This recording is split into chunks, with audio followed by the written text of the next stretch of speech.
السلام عليكم ورحمة الله وبركاته. إن الحمد لله نحمده ونستعينه ونستغفره ونعوذ بالله من شرور أنفسنا ومن سيئات أعمالنا. من يهده الله فلا مضل له ومن يضلل فلا هادي له. وأشهد أن لا إله إلا الله وحده لا شريك له وأشهد أن محمدا عبده ورسوله صلى الله تعالى عليه وعلى آله وصحبه وسلم تسليما كثيرا.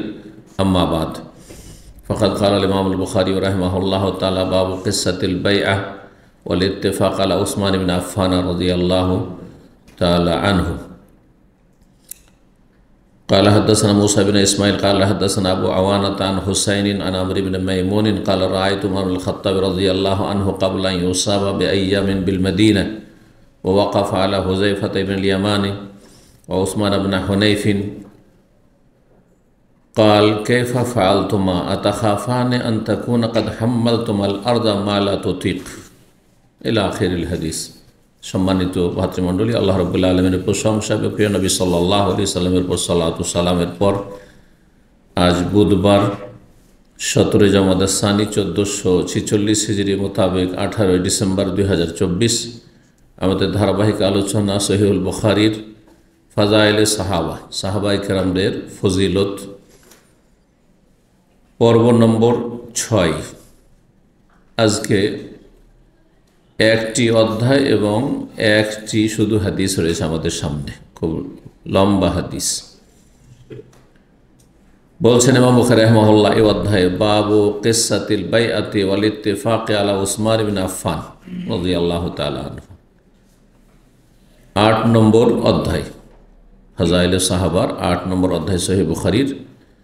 বিষয় হচ্ছে, বলছেন এই অধ্যায় হচ্ছে বায়াতের ঘটনা সম্পর্কে। বায়াত মানে খেলাফতের বায়াত, খলিফা নির্বাচনের বায়াত বা শপথের ঘটনা সম্পর্কে। ওয়াল ইত্তেফাক আলা উসমান, কার খেলাফত? উসমান রাদিয়াল্লাহু তাআলা আনহুর খেলাফত। কারণ ওমর রাদিয়াল্লাহু তাআলা আনহু ফাজাইল নিয়ে আলোচনা হয়ে গেছে, তো ওমরের পর কে খলিফা হবেন? ওসমান রাদিয়াল্লাহু তাআলা। তো বায়াতের কাহিনী, কিসসা মানে কাহিনী বা ঘটনা খেলাফতের বায়াতের। এবং বলছেন ওয়াল ইত্তিফাক আলা উসমান আফফান, ওসমান বিন আফফান রাদিয়াল্লাহু তাআলা আনহুর খেলাফতের ওপর, খলিফা নির্বাচনের ওপর ঐক্যমত, সাহাবায়ে কেরামদের ঐক্যমত। এ হচ্ছে বিষয়। হাদিস বর্ণনা করেছেন ইমাম বুখারী রাহিমাহুল্লাহ তার ওস্তাদ মুসা বিন ইসমাইল থেকে, তিনি তার ওস্তাদ আবু আওয়ানা থেকে, তার ওস্তাদ হুসাইন থেকে, তার ওস্তাদ আমর ইবনে মাইমুন। তিনি বলছেন যে কাল রাআইতু উমর ইবনুল খাত্তাব রাদিয়াল্লাহু আনহু। আসল ঘটনা রয়েছে উমর রাদিয়াল্লাহু তাআলা আনহুর শাহাদাতের ঘটনা, কিভাবে আহত হলেন। তার উপর ফজরের সালাতের অবস্থায় আক্রমণ করল মজুসি অগ্নিপূজক মালাউন অভিশপ্ত এই রানী আবু লুলু ফৈরোজ লানাহুল্লাহ কাতালাহুল্লাহ ফিদ দুনিয়া ওয়াল আখিরা। এবং তিনি কিভাবে শহীদ হলেন আর তারপরে কিভাবে তারপরে খলিফা নির্বাচিত হলেন ওসমান রাদিয়াল্লাহু তাআলা আনহু। এ হচ্ছে আজকের। এবং তার ইন্তেকালের পূর্ব মুহূর্তে তার গুরুত্বপূর্ণ যে উপদেশগুলি, যা সকল স্তরের দেশবাসীকে শামিল, সকল স্তরের দেশবাসী, মুহাজিরিন, আনসার, সাহাবায়ে কেরামগণ, এছাড়া অন্যান্যরা, এমনকি অমুসলিমদের হকের ক্ষেত্রেও অত্যন্ত গুরুত্বপূর্ণ তার উপদেশ বা ওসিয়তগুলি রয়েছে শেষ দিকে। বলছেন আমর ইবনে মাইমুন রাদিয়াল্লাহু তাআলা আনহু, রাআইতু উমর ইবনুল খাত্তাব রাদিয়াল্লাহু আনহু, আমি উমর বিন খাত্তাব রাদিয়াল্লাহু তাআলা আনহুকে দেখেছি কাবলা ইউসাবা বিআইয়ামিন, তার আহত হওয়ার কয়েকদিন পূর্বে, তার আহত হওয়ার বা আক্রান্ত হওয়ার কয়েকদিন পূর্বে। কোথায়? বিল মদিনাতে, মদিনায়। কি দেখেছেন? বলছেন যে হুযায়ফা বিনুল ইয়ামান, একজন সাহাবী, প্রসিদ্ধ প্রখ্যাত সাহাবী, আর উসমান বিন হুনাইফ, এই দুইজন সাহাবীর সামনে দাঁড়ালেন তিনি। ওয়াকাফা আলা হুযায়ফা বিনুল ইয়ামান, তিনি দাঁড়ালেন হুযায়ফার সামনে এবং উসমান বিন হুনাইফের সামনে। উসমান বিন হুনাইফ আনসারী, রাদিয়াল্লাহু তাআলা এই দুইজনের সামনে দাঁড়িয়ে তাদেরকে কিছু কথা সম্বোধন করলেন। এই দুইজনকে কেন সম্বোধন করলেন? কারণ এই দুইজনকে দায়িত্ব দেওয়া ছিল ইরাক যখন মুসলিমদের হাতে আসলো। ইরাক ইরান সব অগ্নিপূজক ছিল। ইরাকের লোকেরাও কি ছিল? অগ্নিপূজক ছিল, এবং ইরাকের ভাষাও ফার্সি ছিল।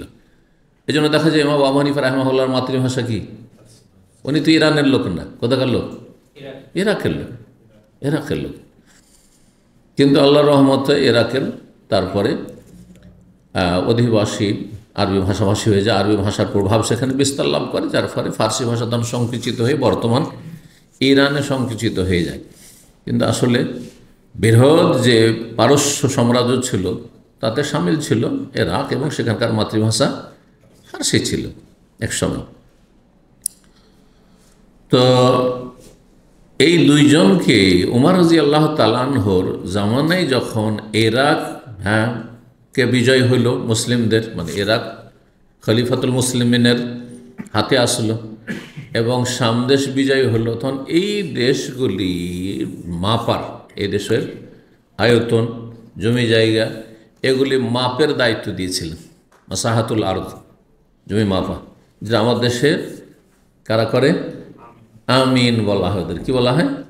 আমিন। আরবি ভাষা কিন্তু আমিন, আমিন মানে বিশ্বাস। তোকে বিশ্বাস করছেন, যেভাবে মেপে দিয়েছে ওইভাবে বিশ্বাস করে নিচ্ছেন, ঠিক না? ওই জন্য আমিন শব্দটি কিন্তু আরবি শব্দ। আগের জমি জায়গা সংক্রান্ত যতগুলি পরিভাষা ছিল সব কিন্তু আরবি ছিল। এইরকম আদালতের, আদালত শব্দটি, আদালত মানে কি?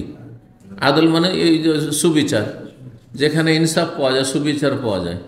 উকিল মানে যে দায়িত্বশীল একজনের পক্ষ থেকে, আপনি পারছেন না সেন উকিল ধরছেন। হাকিম মানে বিচারক, সব আরবি শব্দ। তো এই দুজনকে দায়িত্ব দেওয়া হয়েছিল।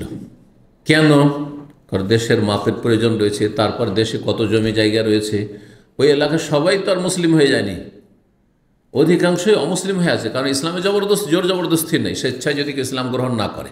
দেশ বিজয় হয়েছে কিন্তু তাদের ধর্মীয় স্বাধীনতা আছে, লা ইকরাহা ফিদ্দিন। সুতরাং তার অমুসলিম যদি থেকে যায় তাহলে শরীয়তের বিধান হচ্ছে মুসলিম দেশে বাস করলে জিজিয়া দিতে হবে মাথা প্রতি, মাথা প্রতি। একমাত্র বিশেষ শ্রেণীর মানুষ, একেবারে বৃদ্ধ, নারী, অচল, এদের হয়তো নেই, যাদের আয় উপার্জন নাই, তাদের ভিন্ন বিষয়, কিন্তু মাথা প্রতি জিজিয়া।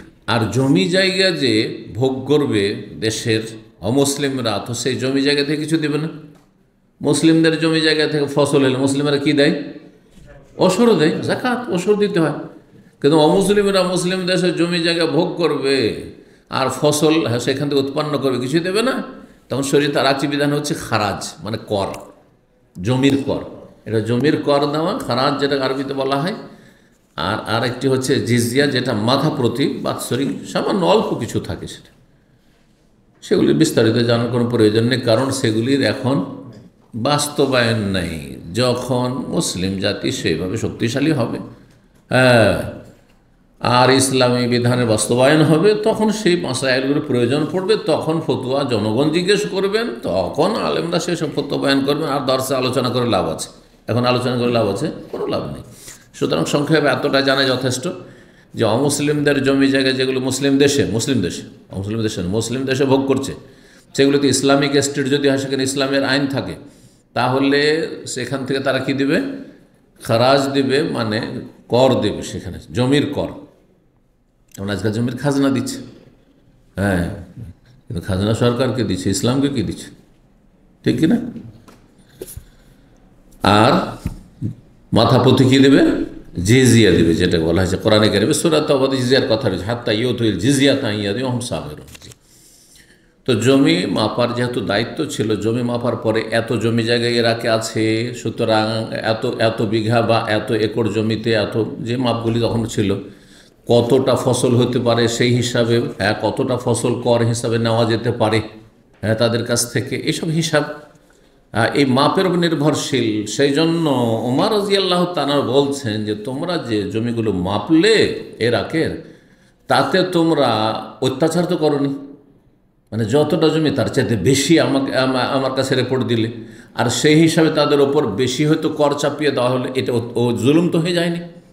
এটা কিন্তু তোমাদেরকে জবাব দিতে হবে, কারণ আমি সরাসরি তাতে জড়িত না, তোমরা করেছো। সুতরাং এখনও চিন্তা করে না যে অতিরিক্ত তাদের ওপর বোঝা চাপিয়ে তো দেওনি, যেটা অবিচার হবে, অন্যায় হবে। তাহলে কত তিনি সুবিচারক, হ্যাঁ, খলিফা ছিলেন, যে অমুসলিমদের ওপর যাতে অবিচার না হয় এই কথা নিয়তি চিন্তিত আছেন আর তাদেরকে সতর্ক সাবধান করছেন। বলছেন এই উভয়ের সামনে দাঁড়ালেন হুজাইফা এবং উসমান বিন হনাইফ, আর বলেন কাইফা ফাআল তোমরা উভয়ে কি করেছো বা কেমনটা করেছো তোমরা ইরাকের মাপ করতে গিয়ে জমি জায়গার। আতাখাফান আনতা কোনা কাদ হাম্মাল তোমাল আরদা মালা ততিক, তোমরা কি ভয় করো না যে হতে পারে ইরাকের ভূমি, আরদ মানে আরদুল ইরাক, ইরাকের ভূমির ওপর এমন বোঝা তোমরা চাপিয়েছ, মালা ততিক, যেটা সেই দেশের জমি জায়গার ক্ষমতার বাইরে, অথবা যতটা জমির আয়তন পরিমাণ তার চাইতে বেশি তো রিপোর্ট দাওনি। বেশি রিপোর্ট হলে বেশি তখন তাদের কাছ থেকে খারাজ কর নেওয়া হবে। কালা, তখন উভয় উত্তরে বললেন হাম্মাল্লাহ আমরান হে আল্লাহ মতিকা, এমন কিছু তাদের ওপর আমরা, হ্যাঁ, দায়িত্ব চাপিয়েছি যে কর দিতে হবে, যেটা তাদের পক্ষে সম্ভব, মানে অতিরিক্ত কিছু নয়, মানে বাড়তি কিছু করিনি আমরা, অবিচার করিনি। মা ফিহা কবির ও ফজলিন, তাতে কোনো বেশি আমরা করিনি, যে বেশি পরিমাণ রিপোর্ট দিয়ে দিলাম আপনাকে, আমরা করিনি। আবার বলছেন ওমর রাদিয়াল্লাহু তাআলা, অনজোরা, ভালো করে চিন্তা করে দেখো, ভালো করে একটু চিন্তা করে দেখো, আনতা কোনা হাম্মাল তোমাল আরদা মালা ততিক, যে তোমরা ইরাকের ভূমির ওপর এমন দায়িত্ব না চাপিয়ে দিয়ে থাকো যা সেই দেশের অধিবাসী বা অমুসলিমদের পক্ষে কষ্টকর, সম্ভব নয়, হ্যাঁ, তাদের জন্য কষ্টের বিষয় না হয়ে যায়। কাল বর্ণনাকারী বলছেন আমরি মাইমুন কালা, উভয় উত্তর দিলেন না, আমরা এরকম কাজ করিনি, আমরা অতিরিক্ত কিছু বোঝা চাপাইনি। ফকালা ওমর রাদিয়াল্লাহু তাআলা, তারপরে একটা ভালো আশা আকাঙ্ক্ষা পোষণ করলেন, কি লাইন সাল্লামানি আল্লাহ তাআলা, আল্লাহ যদি আমাকে সহি সালামত রাখেন, এই যে সালামত কথাটি এই যে সাল্লামানি থেকে, হ্যাঁ, আল্লাহ যদি আমাকে নিরাপদ রাখেন, সহি সালামত রাখেন, লা আদা আন্না আরামেল আহলিল ইরাক, তাহলে ইরাকের সমস্ত বিধবাদের আমি এমন অবস্থায় ছাড়বো, এমন সুখী করে ছাড়বো বিধবাদের, কারণ বিধবার অসহায়, স্বামী মারা গেছে, বাপ হয়তো তার আগে মারা গেছে, ভাইয়েরা কে কজন বোনকে দেখে, কতদিন দেখে।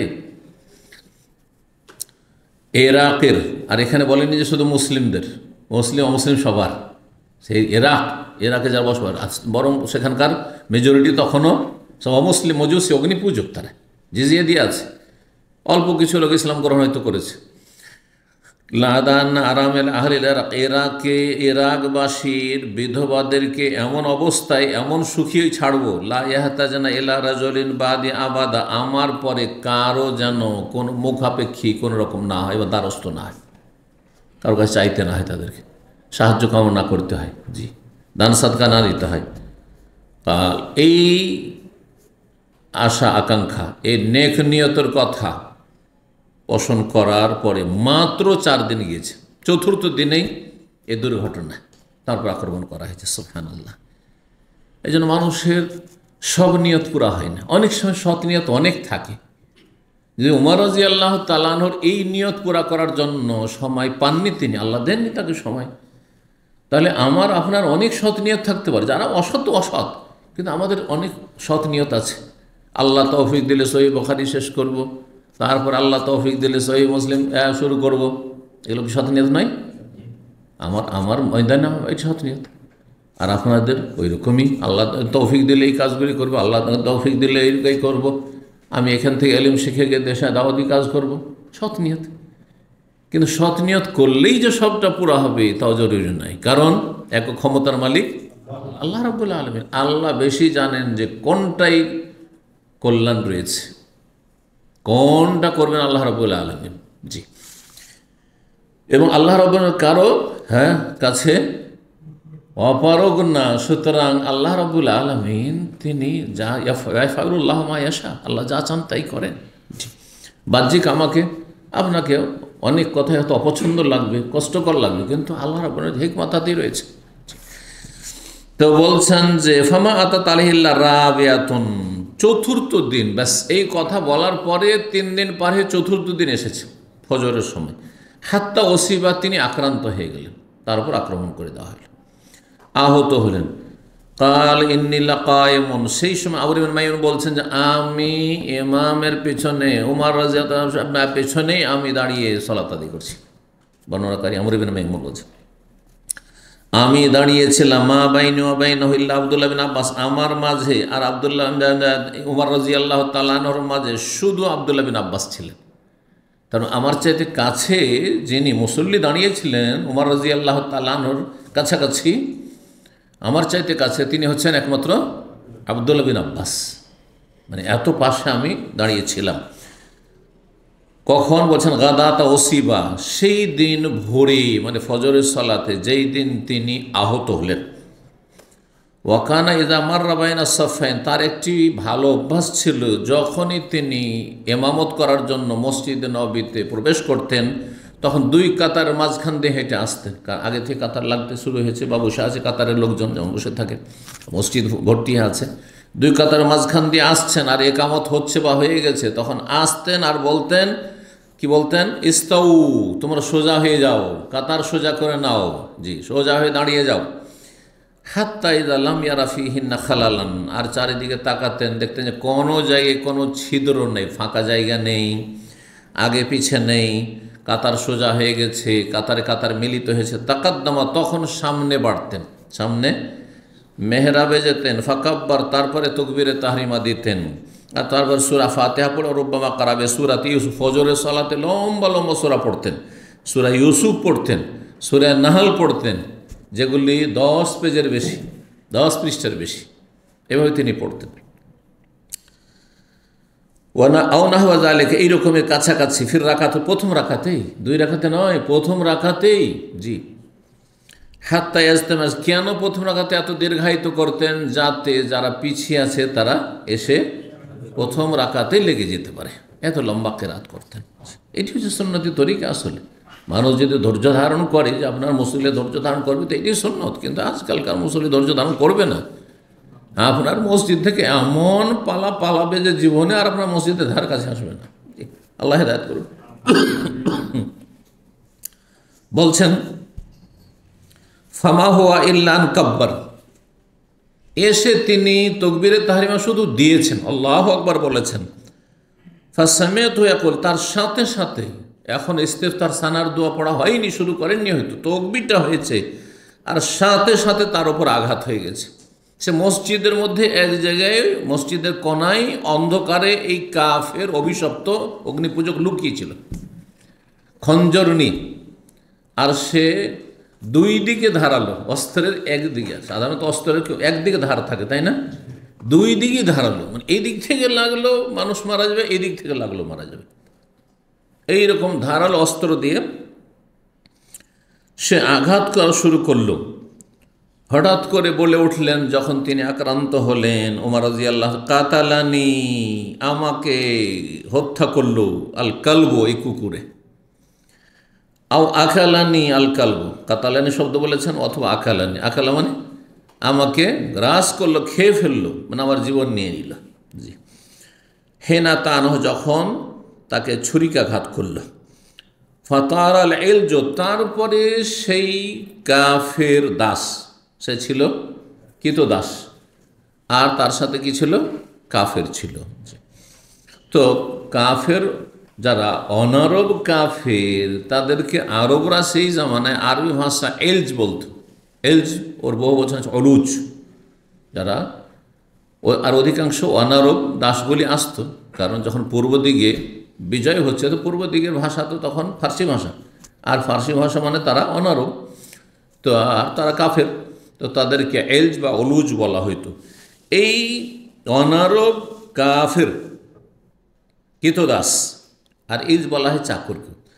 এই অনারব কাফের চাকর সে একবারে পাখির মতো বেগে উড়ে এসেছে, মানে আক্রমণ করেছে, ছুটে এসে আক্রমণ করেছে। আর আক্রমণ করার পরে সে নিজেকে বাঁচাবার জন্য, আত্মরক্ষার জন্য সে পাখির মতো উড়েছে। কিন্তু শুধু এমনি না, বেসিককে নিন চারিদিকে শুধু, আর আমার কেউ আক্রমণ করতে পারে, সুতরাং সে ডানে বামে যারা কাতারে আছে সবকে মারছে, এভাবে আঘাত করছে। শুধু ওমরকে নয়, রাদিয়াল্লাহু তাআলা আজমাইন। বেসিককিন, সিকিন মানে ছুরি দ্বারা, যা তার ফাইনে, যেই ছুরি ছিল দুই দিক ধারালো, তার মানে এক কিনারা, তার ফাইন মানে দুই কিনারায় ধারা ছিল, দুদিকে ধারালো ছিল। কিছু কিছু এরকম অস্ত্র আছে না, এইভাবে এদিকে এদিকেও ধার হয়ে আছে, ওইদিকেও ধার, দুই সাইডে ধারে আছে, এরকম চারিদিকে ধার। তো বলছেন যে এইভাবে সে দ্রুত বেগে ছুটে গেল। লা ইয়ামুরু আলা আহাদিন ইয়ামিনান ওয়ালা শিমালান, যেখান দিয়ে সে অতিক্রম করছে, পালাবার চেষ্টা করছে ডানে আর বামে, ইল্লা তাআনাহু, সবাইকে ছুরিকাঘাত করছে, এদিকে মারছে ওইদিকে মারছে, ছুরিকাঘাত করছে। হাত্তা তাআনা সালাসাতা আশার রাজুলান, এমনকি এই মুহূর্তের ভিতরে 13 জন লোককে ছুরিকাঘাত করলো। 13 জন সাহাবায়ে কেরাম রাদিয়াল্লাহু তাআলা আজমাইনকে ছুরিকাঘাত করলো। মা তামিনহুম, তাদের 7 জন ইন্তেকাল করেছেন, শহীদ হয়েছেন। ফালাম্মা রাজা আলিকা রাজুল মুসলিমিন, যখন দেখলেন মুসলিমরা, বিশেষ করে একজন মুসলিম, তার বিভিন্ন নামের কথা বলা হয়েছে, যাই হোক, যে কেউ হোক না কেন, দেখলেন যে না, একে তো কঠিন ব্যাপার, কেউ ধরতেও পারছে না, আর এইভাবে আক্রমণ করে যাচ্ছে একের পরে এক, আর বেশ অন্ধকারে আছে, ফজরের সালাত, সবার আক্রমণ করে যাচ্ছে, এ তো বহু লোককে খুন করে দেবে। তো তখন বলছেন যে তারাহা আলিহ বুরনুসান, সরাসরি তাকে ধরা যাচ্ছে না। তখন তার শরীরে মোটা একটা চাদর ছিল, বর্ণস চাদরকে বলা হয়, আর বর্ণস বলা হয় এমন পোশাককে, যেই পোশাক জুব্বার মতো কিন্তু মাথায় তার সাথে টুপি লাগানো আছে, আজকালকার জ্যাকেটের মতো, এরকম জ্যাকেট অনেকগুলো আছে না, এইরকম জুব্বা মরক্কোর লোকের আজকাল পরে, মরক্কো, আলজেরিয়া, যে আফ্রিকার এই দেশগুলোর পোশাক এরকম আছে, জুব্বার রঙিন এক ধরনের জুব্বা থাকে, আর এখানে ঘাড়ে ঝুলছে, এটা উঠিয়ে মাথায় দেওয়া যায়, আবার ঘাড়ে ঝুলছে, দেখছেন না? দেখেন এরকম, বিশেষ করে মক্কা মদিনা গেলে দেখতে পাবেন ওদেরকে। তো এটাকে বোনাস বলা হয়, মোটা কাপড় ছিল, আর সেটা তখন তার উপরে ওই কাপড় দিয়ে, শরীর থেকে কাপড়টাকে তাড়াতাড়ি খুলে নিয়ে বা চাদরটা খুলে নিয়ে তার উপরে কাপড় দিয়ে চেপে ধরেছেন, কারণ কাপড়ের চেপে না ধরলে তাকে ধরা যাচ্ছে না, ছুটে যাচ্ছে। তো আর তার হাতে অস্ত্র আছে, আর বাকি সবাই হচ্ছে মুসল্লি, নিরস্ত্র। তো বলছেন যে যখন দেখলেন যে এই অবস্থা, তারাহা আলিহ বর্ণসান, তখন তার উপর একটি বড় চাদর অথবা সে বর্ণস পোশাকটি তার উপরে নিক্ষেপ করলেন, আর সেটা দিয়ে তাকে ধরার চেষ্টা করলেন। ফালাম্মা জান্নাল ইলজু, যখন এই কৃতদাস কাফির বুঝতে পারল, জান্না মানে সে বুঝতে পারল, অনুভব করলো, আন্নাহু মাখুজুন, সে ধরা খেয়ে যাবে। আখাযা ইয়াখুযু মানে পকড়াও, ধরা, তার পকড়াও হয়ে যাবে, মানে তাকে ধরে নেবে কেউ। নাহারা নাফসু, তখন সে আত্মহত্যা করল। যারা এরকম হামলা করে তারা কি করে, যখন আর বাঁচা যাবে না, হ্যাঁ, তো আসামি হয়ে শাস্তি পেতে চায় না, কারণ তার থেকে তদন্ত শুরু হয়ে যাবে। তার পিছনে যারা নাচাচ্ছে তারাও তা চায় যে মরে যাবে, কারণ বেঁচে থাকলে সবার নামে একে একে বেরিয়ে আসবে, ঠিক কিনা? তো যার ফলে কি করে, আত্মহত্যা করে, মারার পরে আত্মহত্যা করে। তাই এই খবিস করেছিল। ও তানাওয়ালা ওমর ইয়াদা আব্দুর রহমান ইবনে আওফ, ওমর রাদিয়াল্লাহু তাআলা যখন এইভাবে আহত হলেন, তখন তিনি দেখলেন যে আমি আর তো তেলাওয়াত করতে পারবো না, দাঁড়াতে পারছি না। তখন আব্দুর রহমান ইবনে আওফ রাদিয়াল্লাহু তাআলা আনহু, যে 10 জন জান্নাতের সুসংবাদ প্রাপ্ত সাহাবায়ে কেরাম, যে আশরে মুবাশশার তাদের অন্যতম আব্দুর রহমান ইবনে আওফ, তার হাতটা ধরে একটু এগিয়ে দিলেন, কাছেই ছিলেন তিনি, এবং তিনি সাহাবায়ে কেরামদের সিনিয়র ছিলেন, তার হাতটা ধরে এগিয়ে দিলেন, ফাকাদ্দাম, আর আগে বাড়িয়ে দিলেন যে তুমি ইমামতি করো, তুমি ইমামতি করো।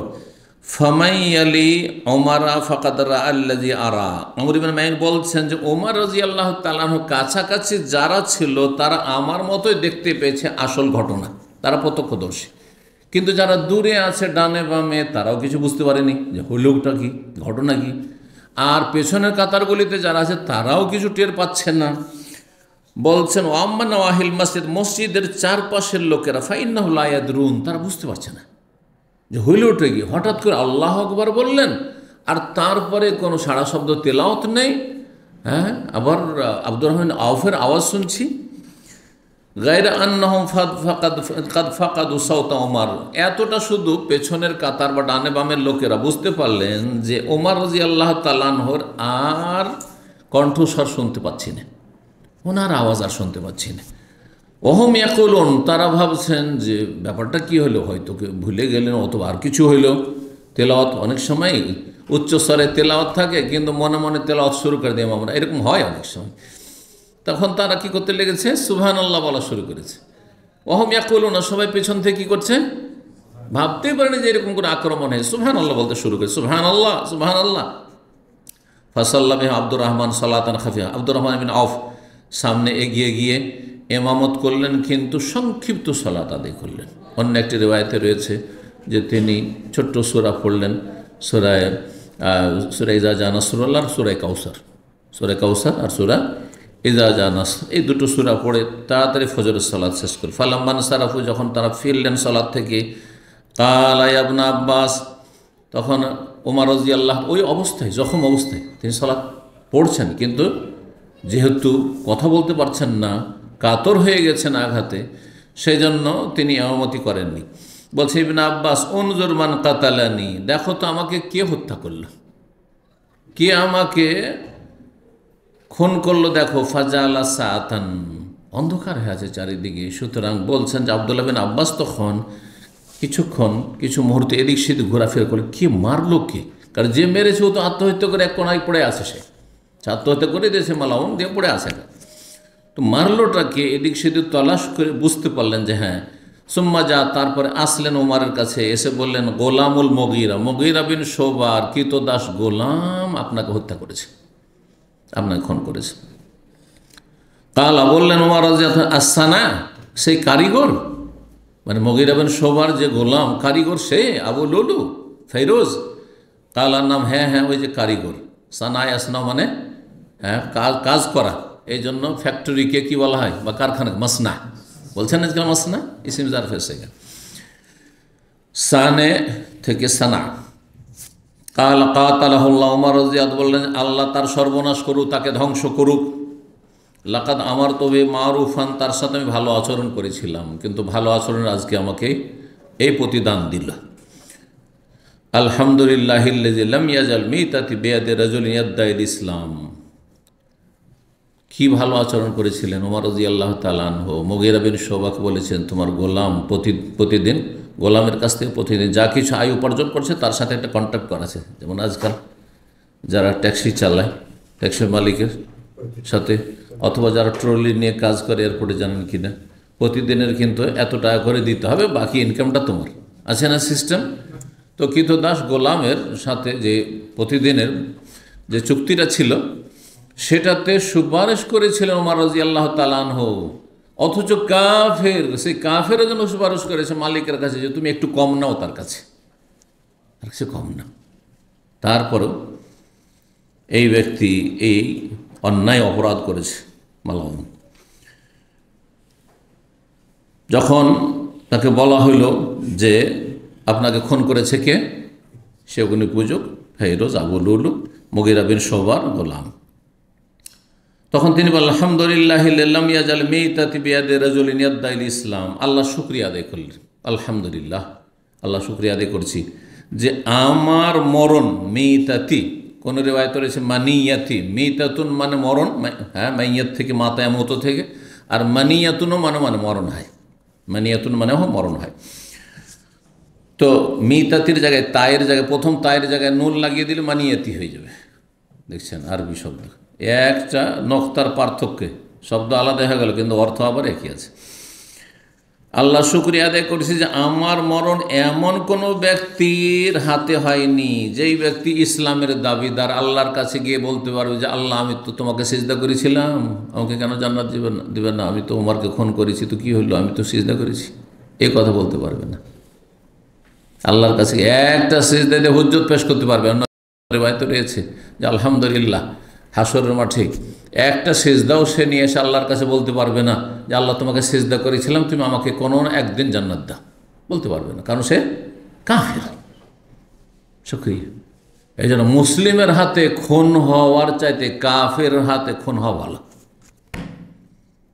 কারণ মুসলিমের হাতে খুন, মুসলিম জালেম, সে খুনি জালেম, সেই জালেম কোনো একদিন আপনার খুনি হওয়া সত্ত্বেও জান্নাতে যাওয়ার চান্স পাবে যদি তার তাওহীদ থাকে, অর্থাৎ 5 ওয়াক্ত সালাত থাকে, ঈমান ভঙ্গকারী না হয়, ঠিক কিনা? যদিও হয়তো হাজার হাজার কোটি কোটি বছর জাহান্নামে জ্বলবে, তার জন্য খুনির জন্য কঠিন শাস্তি রয়েছে। 5টি শাস্তির কথা আল্লাহ কোরআনে কারিমে বর্ণনা করেছে। ওয়া ইয়াকতুল মুমিনা মুতাআম্মিদান ফাজাযাউহু জাহান্নাম খালিদান ফিহা ওয়া গাযিবাল্লাহু আলাইহি ওয়া লা'নাহু ওয়া আ'আদ্দা লাহু আযাবান আযীমা। কিন্তু তারপরে তো সে মুসলিম, ফাসিক, পাপিষ্ঠ, কিন্তু কাফের, তার কুফরের অপরাধের কারণে, আর অতিরিক্ত সাজা শাস্তি তার খুনের অপরাধের কারণে, স্থায়ী জাহান্নামী সে। আল্লাহর শুকরিয়া আদায় করলেন তিনি যে কোনো মুসলিম আমাকে খুন করেনি। কাদ কুনতা আনতা ওয়া আবুকা তুহিব্বানা আন তাকসুরাল উরুজ বিল মদিনা। ওমর রাজি সবসময় বলতেন যে মদিনায় কোনো কাফের কি আসতে দিও না। ওমর রাজি সবসময় বলতেন।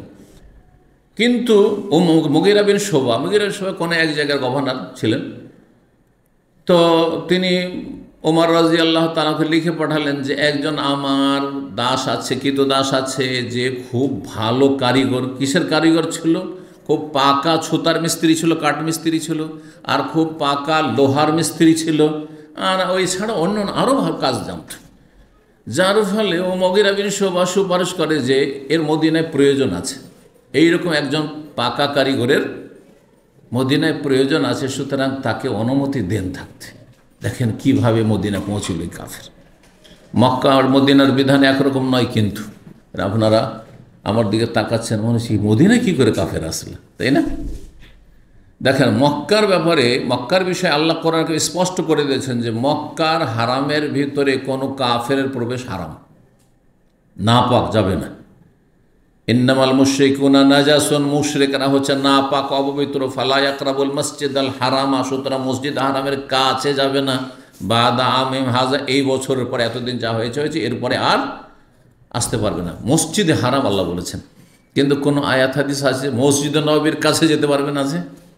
নেই। কিন্তু তার এখন প্রশ্ন হইতে পারে যে আমরা তো মক্কা গেলেও দেখি যে নন মুসলিমদের প্রবেশ নিষেধ, আর মদিনা গেলেও দেখি মদিনার বাইরে যখন মদিনা ঢুকতে যাচ্ছেন বিভিন্ন দিক থেকে, তখন দেখবেন যে এটা শুধু মুসলিমদের জন্য। লেখা আছে না সাইনবোর্ডগুলো, দেখেছেন তো? তো শুধু মুসলিমদের জন্য, আর নন মুসলিমদের রাস্তা ডানে বামে বেরিয়ে চলে গেছে, এই দিক দিয়ে তোমরা চলে যাও। জি, এটা যে করা আছে এটা হচ্ছে নিরাপত্তা জনিত বিষয়, এটা নিরাপত্তার কারণে করা হয়েছে। কিন্তু শারআন প্রয়োজন যদি হয়, যদিও ভালো যে মদিনার মতো মোবারক জায়গায় কোনো কাফের যেন প্রবেশ না করে, এটাই ভালো। কিন্তু যদি প্রয়োজন হয় তাহলে মদিনার হারামে, মদিনায় কোনো কাফের প্রবেশ করতে পারে, করাতে পারে।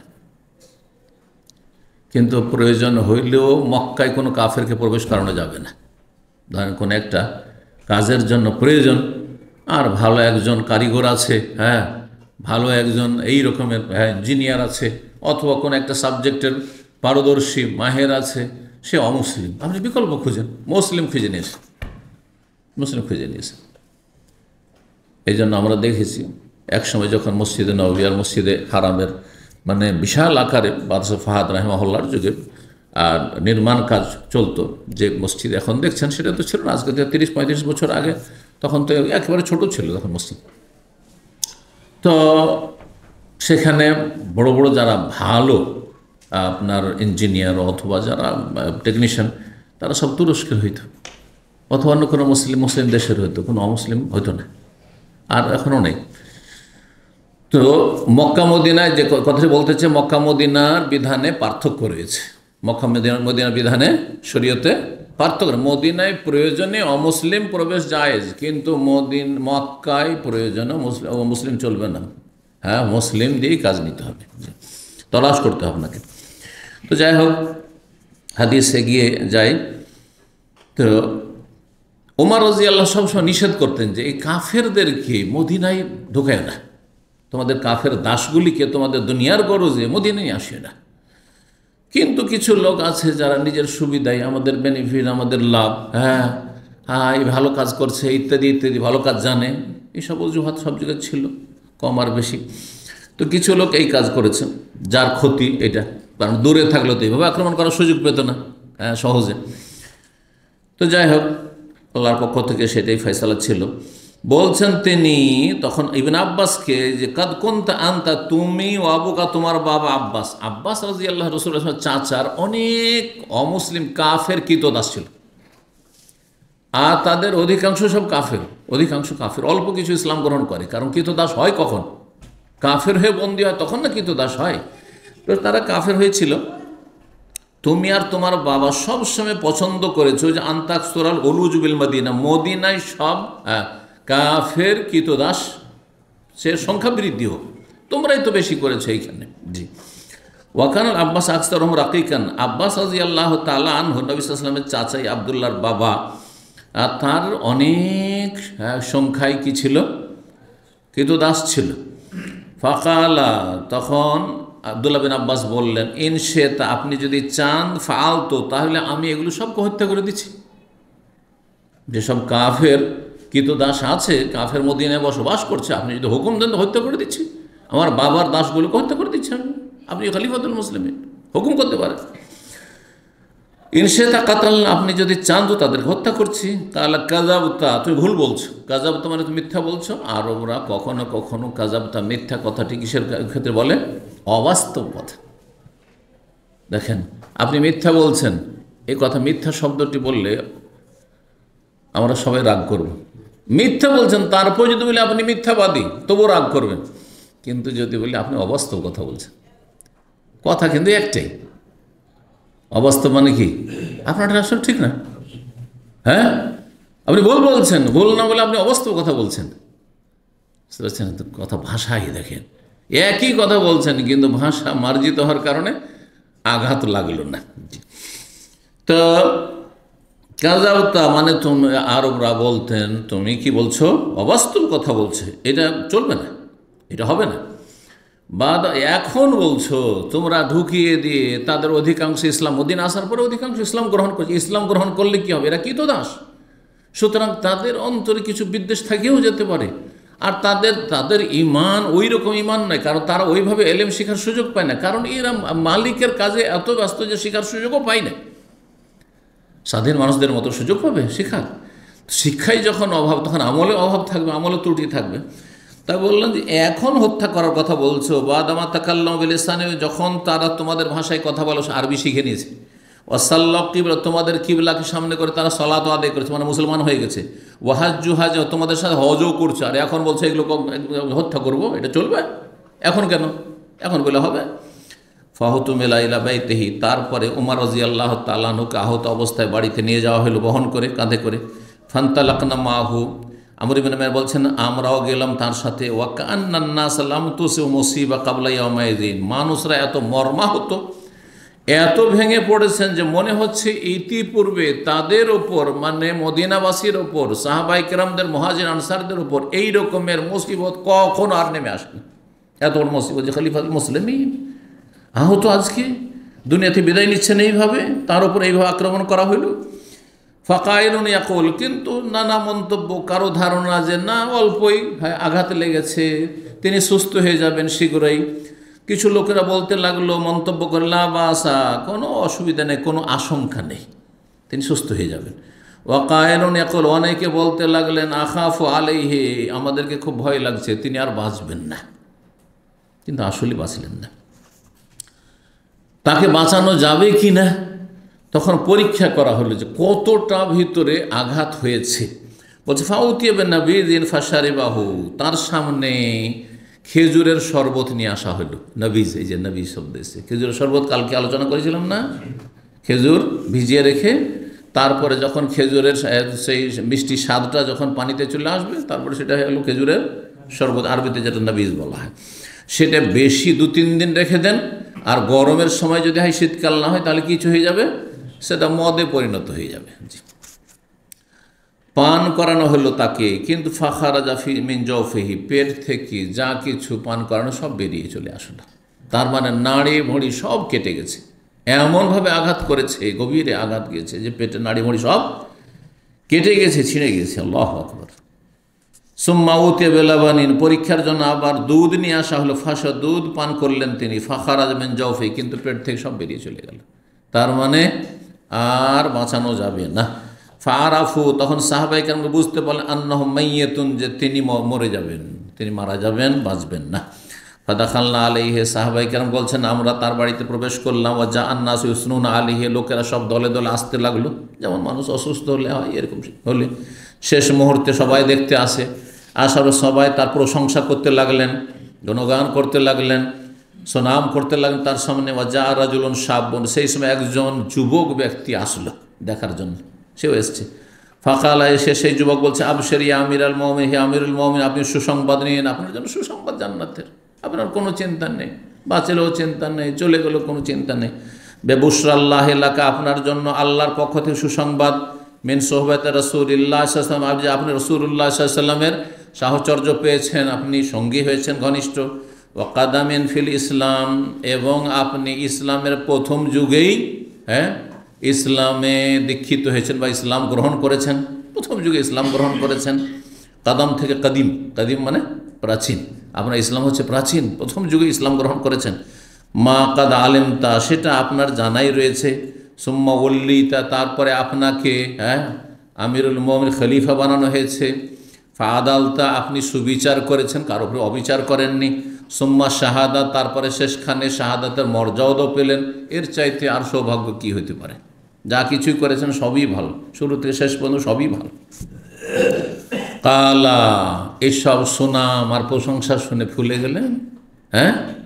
না না না, আমরা হইলে এত সুনাম আমার, তাহলে আমি কত না ভালো মানুষ, ঠিক না? কিন্তু তিনি বলছেন শোনেন, কত বিনয়ী ছিলেন। ওদের তো আমি নিজের জন্য পছন্দ করি আন্না যালিকা কাফা, যা কিছু আমি করেছি তোমরা বললে এইটা যেন সমান সমান হয়ে যায়, গুনহার বোঝাও বেশি না হয়ে যায়, আর আমি নেকিও বেশি চাই না, সমান সমান হয়ে যদি কাফারা হয়, আল্লাহ আমাকে মাফ করে দেন, যে তোমাকে ধরবো না আর কিছু দিবও না তোমাকে, তাতেই যথেষ্ট আমার। ঠিক, লা আলাইয়া ওয়ালা লিয়া, আমার ওপর কোনো রকমের আযাব শাস্তি যেন না হয়, ওয়ালা লিয়া, আর আমি কোনো কিছু চাইও না আল্লাহর কাছে, যেন সমান সমান হয়ে আল্লাহ আমাকে মাফ করে দেন, আল্লাহ আমাকে রেহাই দিয়ে দেন, এতটাই চাই। ফালাম আদবারা, ওই যুবকটি এসব কথা বলার পরে যখন চলে গেল, দেখছেন তিনি ওই অবস্থায়, সিরিয়াস অবস্থায়, একবারে শেষ মুহূর্ত, কোন রকম কষ্টে হয়তো দু একটি কথা বলতে পারছেন। এজার হো ইয়ামাসুল আরদা, দেখছেন যে তার লুঙ্গি যেটা সেটা জমিনে ঘষটাচ্ছে, সে টাকনার নিচে কাপড় পরে আছে। কালা, ওই অবস্থায় বলছেন রুদ্দু আলাইয়াল গোলাম, এই ছেলেটিকে আমার কাছে ফিরিয়ে নিয়ে আসো। চলে যাচ্ছেন, আওয়াজ অত দূর যাবে না, দুর্বল ক্ষীণ হয়ে পড়েছেন, বলছে বাচ্চাটিকে আমার কাছে নিয়ে আসো, ছেলেটাকে নিয়ে আসো। গোলাম বালক, এমনই যে খুব একবারে সাবালক মানুষ, খুব বড় মানুষ। কালা না খেয়ে, হে ভাতিজা, নিজের ভাতিজা নয়, ভাতিজা আদর করে, যেমন আমরা বলি বাবা, ছোটদেরকে কি বলি, বাবা, ছেলে ইত্যাদি। ভাতিজা, ইরফা সওবাকা, তোমার কাপড়টি একটু উঠিয়ে পড়ো। ফাইন্নাহু আনকালে সব, এতে তোমার কাপড়টি অধিক পরিষ্কার পরিচ্ছন্ন থাকবে। ও আতকালে রব্বিকা, আর তোমার রবের ভয় ভীতির প্রমাণ পাওয়া যাবে, যে তুমি আল্লাহকে খুব ভয় করো, যার ফলে টাকনার ওপরে কাপড় উঠিয়ে রেখেছো তুমি। জি, তাহলে যাদের টাকনার নিচে কাপড়, আল্লাহর ভয় নেই, জাহান্নামের আযাবের ভয় নেই, যে টাকনার নিচে কাপড় গেলে জাহান্নামে যেতে হবে। জি, তো কাপড় টাকনার ওপরে পড়লে কাপড়টাও পরিষ্কার থাকবে আর অন্তরটাও পরিষ্কার থাকবে, কারণ আপনি পাপমুক্ত থাকলেন। যত পাপ করেন অন্তর তত কলুষিত হবে। ইয়া আব্দুল্লাহ বিন ওমর, তারপরে ছেলেকে বলছেন আব্দুল্লাহ বিন ওমরকে, অনজুর মাজা আলিয়া মিনাদ-দাইন, দেখো তো একটু হিসাব নিকাশ করে আমার উপর কতটা ঋণের বোঝা আছে, কত ঋণের বোঝা আছে। তারপর ঋণ ছিল। ফাহাসাবু, হিসাব করলেন তারা, পরিবারের লোকেরা। আব্দুল্লাহ বিন ওমর যেহেতু বড় ছেলে, তার ছেলে পরিবারের যারা সদস্যরা ছিল তাদেরকে নিয়ে হিসাব করলেন যে কত টাকা কে পাবে, সব হিসাব করে ফাওয়াজাদু সিত্তাতাওয়াসামানিন আলফান, দেখলেন 86,000 দিরহাম তার উপর ঋণ রয়েছে। তো ঋণ থাকা নাজায়েজ নয়, তো ঋণ পরিশোধের মতো ব্যবস্থা থাকতে হবে, হিম্মত থাকতে হবে, হ্যাঁ, বিকল্প থাকতে হবে, বোঝা গেছে? এগুলো থাকতে হবে। আর ঋণ নিয়ে নিলাম, নাকে তেল দিয়ে ঘুমাচ্ছি, না চাইলে দেওয়ার তো প্রশ্নে ওঠে না, আর চাইলেও দেখা যাবে টাইম বেঁধে দিলে, আমাকে বিশ্বাস করেন না আজকালকার দিনই ভাই, হ্যাঁ যদি টাইম বেঁধে দেন ভাই কতদিন, তাও বলতে হবে, তাও বলতে হবে। জি হ্যাঁ, টাইম বেঁধে দিল, টাইমের কোনো খোঁজ খবরের হদিস নেই, নিয়ে এসে 6 মাসের জন্য 5 বছর 6 বছর হতে যাচ্ছে। দিনই ভাই আল্লাহ হেদায়েত দান করুন। তো দেখা গেল 86,000 দিরহাম। জি, আর 1 দিরহাম মানে 4 আনা রূপা, 4 আনা চাঁদি। তাহলে 86কে 4 ভাগে ভাগ করলে কত হবে? হ্যাঁ, 86-র অর্ধেক কত? 42, 43, 43, 43, 86, 43-এর অর্ধেক, হ্যাঁ 20, 21.5, তাহলে 21.5 ভরি, আনুমানিক 21.5 ভরি চাঁদি, হ্যাঁ রূপা ঋণ ছিল, রূপার টাকা, তখন রূপার টাকা। জি, এতটা ঋণ ছিল। তাহলে তারপরে বলে ইন ওয়াফালাহ মাল আলে ওমর, দেখো এই ঋণ পরিশোধ করতে হবে আমার ইন্তেকালের আগে আগেই। যদি দেখো যে ওমরের পরিবারের যে বাড়িতে ধন সম্পদ আছে সেটা দিয়ে ঋণ পরিশোধ হয়ে গেল, ফাআদ্দেহি মিন আমওয়ালিহিম, ধন সম্পদ সব কিছু বিক্রি করে তা আদায় করে দাও। কিন্তু আজকালকার জামানার যতই পরেশগার আর দাড়িওয়ালার তাহাজ্জুদ গুজার দেখেন, জমি জায়গা বিক্রি করে ঋণ, এইখানে ধার নিয়েছি, এখানে থাকলেও হয়তো ভাই চাকরি নেই, দেশে গিয়েছে, জমি জায়গা আছে, ব্যবসা আছে, সব আছে, ও দেশ থেকে আপনাকে এখানে টাকা দেবে না, না দেবে না। এইরকম লোক 1000 একটা খুঁজে পাবেন না আপনি, 1000 খুঁজে পাবেন না আপনি। যদি এখানে কোনো রকম করে আদায় করে নিতে পারেন তা আদায় হবে, দেশে গিয়ে আপনার ঋণ পরিশোধ করবে, জমি জায়গা থাকলেও বিক্রি করবে না, জমি বিক্রি করে ঋণ পরিশোধ। আর ভিটে মাটি তো প্রশ্নে উঠে না। হ্যাঁ, দোকানপাট বিক্রি করে, যা আছে রোড সাইডে দোকানপাট আছে বিক্রি করে, শহরের জায়গা বিক্রি করে, না না অসম্ভব কথা। হ্যাঁ, এই হচ্ছে অবস্থা। জি, ইমান যে মানুষের কত দুর্বল হয়েছে, আর কত যে মানুষ পয়সা লোভী হয়েছে। ওসিয়ত করেছেন যে দেখো ওমরের পরিবারে যেসব ধন সম্পদ বাড়িতে আছে সেগুলি দিয়ে যদি ঋণ আদায় হয়ে যায় তাহলে ভালো, যদি তা না হয় ফাসাল ফি বানি আদি ইবনে কাব, তাহলে আমার গোত্র, নিজের গোত্র মানে ছোট বংশ যেটা, আদি বিন কাবের গোত্রে সবার কাছে সহযোগিতা চাইবে, কারণ তারা আমাদের নিকটাত্মীয়। হ্যাঁ, সুতরাং তাদের কাছে সহযোগিতা চাইবে যে ওমরের ঋণের বোঝা রয়েছে, এই ঋণ পরিশোধের জন্য তোমরা নিকটাত্মীয়, তোমরা সহযোগিতা করো, তারা দেবে। ফাইনলাম তাফি আমওয়ালহুম, তাদের ধন সম্পদ দিয়েও যদি ঋণ পরিশোধ না হয়, ফাসাল ফির কোরাইশ, তাহলে কোরাইশ বংশ, আমার বড় বংশ হচ্ছে কোরাইশ, গোটা কোরাইশ বংশের লোকের কাছে সহযোগিতা চাইও যে ওমরের ঋণ পরিশোধ আমরা করতে পারছি না, সুতরাং তোমরা সেই বংশের সেই রক্তেরই যখন, তখন তোমরা সহযোগিতা করো। ওয়ালা তাদম এলাকায় রেহিম, এই কোরাইশ বংশ ছাড়া অন্য কোনো বংশের সাহায্য সহযোগিতা নেবে না, আর তাদের কাছে কোনো চাঁদা নিতে যাবে না, তাদের কাছে কোনো রকমের সাহায্য সাদকা চাইতে যাবে না আমার জন্য। তো বলছেন ফাআদ্দে আন্নি হাজাল মাল, এই ধন সম্পদের ঋণ, এই ঋণের বোঝা আমার পক্ষ থেকে আদায় করে দিবেই। আর একটি ওসিয়ত করলেন ইনতালিকেল আয়েশা, ছেলে আব্দুল্লাহকে, যে যাও মা আয়েশা রাদিয়াল্লাহু তাআলা আনহার কাছে চলে যাও, উম্মুল মুমিনিন, মুমিনদের জননী, ফাকুল গিয়ে বলো ইয়াকরাউ আলাইকে ওমরুস সালাম, ওমর আপনাকে সালাম বলছেন। তাহলে মহিলাকে সালাম দিতে পারবেন? বলতে পারেন যে আপনি আপনার ওয়াইফকে সালাম দিয়ে দিন, বললে জায়েজ, কারণ অনেকে মাইন্ড করে, কেউ যদি বলে বন্ধু বান্ধব আপনার ওয়াইফকে সালাম দিই, কিন্তু আবার ওইটা আবার চোরা রাস্তা না হয়, মানে অসৎ নিয়ত, যদি শয়তানকে আবার এখানে জায়গা দিয়ে নয় যে আজকে ওর মাধ্যমে সালামটা পাঠাবো, কালকে যখন ওর কাছে সালামটা পৌঁছে যাবে তখন বলে হ্যাঁ তাহলে তো আমাকে স্মরণ করে আমার ও স্বামীর ফ্রেন্ড, আর তখন আপনার সাথে একটা লাইন ঘাটের রাস্তা খুলছে। এসব শয়তানি কথা যদি এখানে ভরা থাকে তাহলে এই ফেতনা থেকে অনেক দূরে থাকতে হবে। হ্যাঁ, কারণ শয়তান অধিকাংশ মানুষের অন্তরে বাসা করে আছে, আজকালকার মানুষের অধিকাংশ মানুষের অন্তরে শয়তান বাসা করে আছে, আর যাদের অন্তরে বাসা করে কোন সময় যে বাসা বেঁধে নেয়, হ্যাঁ ওই রকমই অবস্থা। সুতরাং সাবধান থাকবেন। কিন্তু যদি দেখেন যে না সেখানে সালাম দিলে আমারও কোনো ফেতনার কারণ নেই, তারাও ফেতনা পড়বেন না, আমিও ফেতনায় পড়বো না, আমার ইমান ততটা আছে আলহামদুলিল্লাহ, আর তারপরে তার পরিবারের যারা পুরুষরা আছে বা তার স্বামী আছে সেও মাইন্ড করবে না, এটা একটা বিষয় আছে, তাহলে তখন সালাম দিতে পারে মহিলাদেরকে। মা আয়েশা রাদিয়াল্লাহু তাআলা কি সালাম বলবে যে ওমর সালাম পাঠ করছেন, ওয়ালা তাকুল, আমার নাম বলবে ওমর সালাম দিচ্ছে, বলবে না যে আমিরুল মুমিনিন সালাম দিচ্ছেন, কারণ আমি আর আমিরুল মুমিনিন না, আমার শেষ, আমি আর আমিরুল মুমিনিন না, দেশের শাসক নই। কিন্তু আজকালকার শাসকরা মরে গেল, যদি ক্ষমতা ধরে রাখার ক্ষমতা থাকতো ধরেই থাকতো, কামড়ে কবরও গিয়ে ধরে থাকতো, ছাড়তো না। ফাইনি লাস্তলিয়া মামিলিল মুমিনিনা আমিরান, আজ কি মুমিনদের আমির আমি নই। ওয়াকুল, গিয়ে বলো, ইয়াস্তাযান ওমরুল খাত্তাব, ওমর ইবনে খাত্তাব অনুমতি চাইছেন আপনার কাছে, কি জন্য পাঠিয়েছিলেন?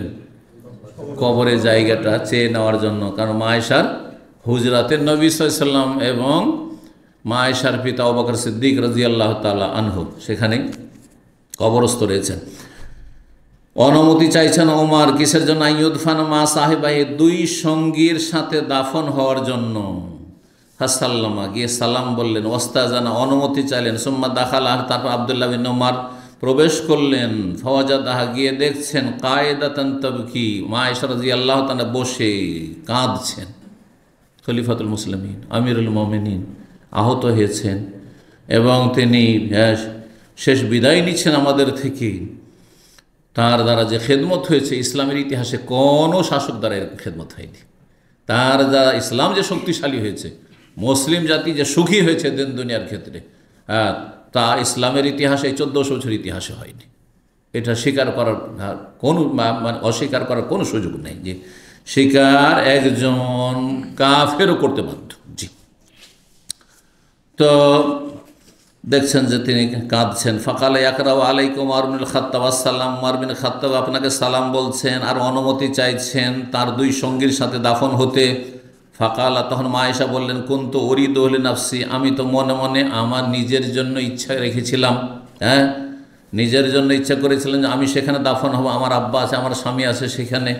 কিন্তু ওয়ালা উসিরান্নাহু বিহিল ইয়াউম আলা নাফসি, তবে আমার ওপর তাকে প্রাধান্য দেব, যখন তিনি অনুমতি চেয়েই ফেলেছেন, আমি নিজে অন্য কোথাও দাফন হব, কিন্তু আমার জায়গা তাকে দিয়ে দেবো আজকে। ফালাম্মা আকবালা, যখন ফিরে আসলেন সেখান থেকে অনুমতি নিয়ে, কে? আবদুল্লাহ বাবার কাছে। কিলা, তখন লোকেরা, তার আশেপাশে যারা আছে আপনজন, বলতে লাগলো, হাজা আবদুল্লাহ বিন ওমর কাদজা, এই আবদুল্লাহ বিন ওমর মা আয়েশার কাছ থেকে ফিরে এসছে, কি যে খবর নিয়ে আসলো। কালা, শুনে তিনি মনের খুশিতে, যে আশা করি অনুমতি পেয়ে গেছি আমি, তিনি বলছেন, উঠতে পারছেন না, ইরফাউনি, আমাকে বিছানাতে উঠিয়ে বসাও, আমাকে একটু একটু আমাকে বসাও, ঠেস দিয়ে। আসনাদাহু রাজুলুন ইলাইহি, জনৈক ব্যক্তি তাকে একটু ঠেস দিয়ে বা হেলান দিয়ে কি করলেন? বসালেন। ফাকাল, বলছেন ছেলে, মালাদাইক, তুমি কি খবর নিয়ে আসলে বলো। কালা আল্লাযী তুহিব্বু ইয়া আমিরুল মুমিনিন, হে আমিরুল মুমিনিন, আব্বা আপনি যেটা চাইছিলেন সেটাই হয়েছে, আপনি অনুমতি পেয়ে গেছেন। জি আলহামদুলিল্লাহ, আজেনা, তিনি অনুমতি দিয়েছেন। কাল আলহামদুলিল্লাহ, আল্লাহ শুকরিয়া আদায় করলেন, আলহামদুলিল্লাহ। মা কানা শাইউন আহাম্মা ইলাইয়া মিন যালিক, এর চাইতে গুরুত্বপূর্ণ বিষয়, চিন্তার বিষয় আমার আর কিছু ছিল না। এটা আমার চিন্তার বিষয় ছিল যে রাসূলুল্লাহর পাশে আর আমার সঙ্গে আবু বকরের পাশে আমি জায়গা পাই কিনা। ফাইজা আনা কাযাইতু, কিন্তু শোনো, আমি যখন দুনিয়া থেকে বিদায় নেব, এখন ইন্তেকাল হয়নি, ওসিয়ত করছেন। কাযাইতু মানে চূড়ান্ত ফয়সালা হয়ে যাবে আমার মৃত্যুর, যে আমার ইন্তেকাল হয়ে যাবে, মৃত্যু হয়ে যাবে। ফাহমেলুনি, তখন আমার মৃতদেহ লাশটিকে উঠিয়ে নিয়ে গিয়ে তার হুজরার কাছে যেও। কোথায়? আয়েশা রাদিয়াল্লাহু তাআলা আনহার কক্ষের কাছে যেও। সুম্মা সাল্লেম, তারপরে গিয়ে সালাম বলবে। ফাকুল, আর গিয়ে বলবে, ইয়াস্তাযান ওমর বিন খাত্তাব, এখন আবার ওমর বিন খাত্তাব অনুমতি চাইছেন, আমার মারা যাওয়ার পরে আরেকবার অনুমতি নিয়ে।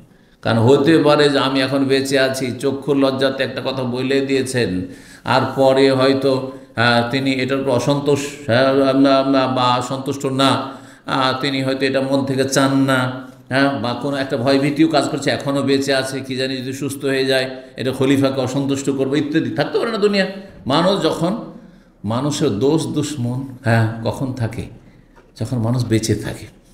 মানুষ মারা যাওয়ার পরে দুশ্মনগুলো দোস্ত হয়ে, দুশ্মনেরা আর দুশ্মনী করে লাভটা কি? আর হিংসা করবে? মানুষ মারা যাওয়ার পরে হিংসা করবে না। হিংসা করে লাভ নেই, কি আর, দুনিয়ার স্বার্থ শেষ। তো বলছেন যে আবার কি অনুমতি চাই, ফাইন আজেনাতলি, তারপর যদি তিনি অনুমতি দেন, ফাদ খেলুন, তখন আমার মৃতদেহ লাশকে ঘরের মধ্যে প্রবেশ করাইও। ওয়াইন রাদ্দাতনি, আর যদি তিনি বলেন যে না এখানে দাফন করতে পারবে না, রুদ্দুনি এলা মাকাবির মুসলিমি, তাহলে মুসলিমদের সাধারণ কবরস্থানে আমার মৃতদেহ নিয়ে গিয়ে দাফন করি। কোথায়? বাকির কবরস্থানে, বাকিতে দাফন করে দিও। ও জাত উম্মুল মুমিনিন হাফসা, তারপরে উম্মুল মুমিনিন মুমিনদের জননী হাফসা রাদিয়াল্লাহু তাআলা আসলেন। কে? উমরের কে? মেয়ে, বাপকে দেখতে আসলেন। অন্নেসাও তাসির, তার সাথে দল বেঁধে একদল মহিলাও আসছেন সবাই দেখার জন্য খলিফাতুল মুসলিমিন আমিরুল মুমিনিনকে। ফালাম্মা রাআইনাহা কুমনা, যখন আমরা দেখতে পেলাম যে হাফসা রাদিয়াল্লাহু তাআলা আনহা ঘরের দিকে আসছেন আব্বাকে দেখার জন্য, তখন আমরা পুরুষরা সবাই তার কাছ থেকে সেই ঘর থেকে বেরিয়ে বাইরে চলে গেলাম যে বাবাকে একাই তিনি দেখুক। ফাওয়ালা জাত আলিহে, তারপরে তিনি প্রবেশ করলেন আব্বার কাছে। ফাবাকাত ইনদাহু সাআতান, দীর্ঘ সময় সেখানে তিনি কান্না করলেন। জি, তাহলে বোঝা গেল কান্না করা প্রিয়জন আপনজনের জন্য জায়েজ, কিন্তু কোন কান্না জায়েজ নয়? হ্যাঁ, আপনার যেটাকে বলা হয় বিলাপ করে কান্না করা, রোদন করে কান্না করা, বয়ান করে কান্না করা, হাউমাউ করে কান্না করা, চিৎকার করা, এগুলি জায়েজ নেই। কিন্তু যদি আপনি অশ্রু প্রবাহিত করে কান্না করেন তো সেটা শরীয়ত সম্মত জায়েজ রয়েছে। এটি কেন রহমত বলেছে, মায়া মানুষের বলেছে, মানুষের মায়া ভালোবাসা, ভালোবাসার বহিঃপ্রকাশ। তো তিনি দীর্ঘ সময় ধরে সেখানে কান্না করলেন। ওয়াস্তাজানের, তারপরে পুরুষরা আবার দেখতে চাইছেন, যেতে চাইছেন, সুতরাং তারা অনুমতি চাইলেন। যখন পুরুষরা অনুমতি চাইলেন ভিতরে আসার, ফাওয়ালা যা দাখিল আল্লাহম, তখন হাফসা রাদিয়াল্লাহু তাআলা ভিতরে প্রবেশ করলেন। বাড়িতে আরও ভিতরে অন্য রুম আছে, তখন সেখানে প্রবেশ করলেন। ফাসামিনা বোকাহমিনা দাখিল, পুরুষরা বলছেন যে তিনি ভিতরে প্রবেশ করলেন ঠিকই, কিন্তু তার কান্না বন্ধ হলো না আব্বার। এই অবস্থা দেখে ভিতর থেকেও তার কান্নার সারা শব্দ আমরা শুনতে পেলাম। ফাকালু, সাহাবাই কেরামগণ, মুহাজিরিন আনসার যারা প্রবেশ করেছেন এই সময় দেখার জন্য, আর তাতে সিনিয়র সাহাবাই কেরামগণ রয়েছেন, তারা বলেন আওসি আমির আল মুমিনিন, হে আমিরুল মুমিনিন, আপনি তো দুনিয়া থেকে চলে যান, আমাদের জন্য কিছু ওসিয়ত করুন, মানে কিছু উপদেশমূলক কথা বলে যান শেষখানে। আর তার সাথে বললেন যে ইস্তাখলিফ, আপনি কাউকে খলিফা নিযুক্ত করে দিয়ে যান, কারণ এটা নিয়ে আবার ঝামেলা একটা থেকেই যাবে, সুতরাং আপনি খেলাফতের একটি সমাধান করে দিয়ে যান। কালা, তিনি বললেন, মা আজাদু আহাক্কা বিহাযাল আমরি মিন হাউলাই নাফার আবির রাহাত আল্লাযিনা তুফিয়া রাসূলুল্লাহ ওয়া হুয়া আনহুম রাদিন, আমি এদের চাইতে বেশি হকদার কাউকে পাচ্ছি না খেলাফতের, এই ক্ষুদ্র দলটির চাইতে বেশি, যারা রাসূলুল্লাহ সাল্লাল্লাহু আলাইহি ওয়াসাল্লামের ইন্তেকালের সময় এমন ছিল যে রাসূল তাদের সবার উপর সন্তুষ্ট ছিলেন। এমন একটি ক্ষুদ্র দল, আল্লাযিনা তুফিয়া রাসূলুল্লাহ যখন ইন্তেকাল করেন, ওয়া হুয়া আনহুম রাদিন, নবী সাল্লাল্লাহু আলাইহি ওয়াসাল্লাম তখন তাদের সকলের উপর কি ছিলেন? সন্তুষ্ট ছিলেন। কার অসন্তুষ্ট হয়ে দুনিয়াতে বিদায় নেননি। তারা কারা? আশরা মুবাশশারার বাকি যারা ছিলেন তাদের নামগুলি এখানে এসেছে। কে? ফাসাম্মা আলিয়ান, আলী, ওসমান, জুবাইর, তালহা, সাদ বিন আবি ওয়াক্কাস আর আব্দুর রহমান বিন আবি আউফ। তাহলে কার কার নাম নেননি?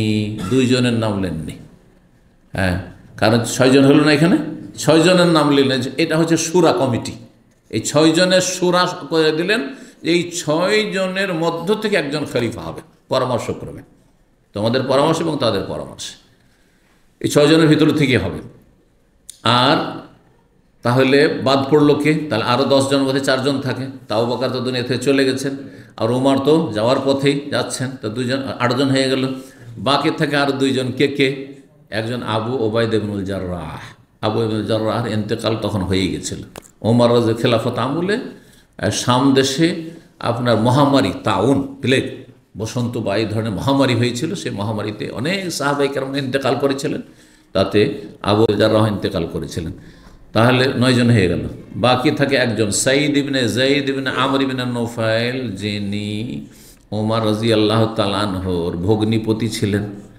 ওই যে যার সাথে ইসলাম কবুলের ঘটনায় যে বলা হচ্ছে যে তার বোন ফাতেমার স্বামী, তার বোনের নাম ফাতেমা ছিল, সাঈদ ইবনে যায়েদ।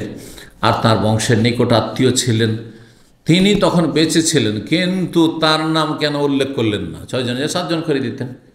তো ভাষ্যকারগণ বলেছেন এই হাদিসে যে এক তো তিনি নিকট আত্মীয়, তার নাম যদি এখানে ঢুকানো হইতো তো অনেকের সমালোচনা হইতে হতো, নিজের আত্মীয়টাকে এখানে ঢুকিয়েছে, উদ্দেশ্য ওকে খলিফা বানানো, যাতে এই রাস্তা বন্ধ হয়ে যায়। এটা একটা বিষয়।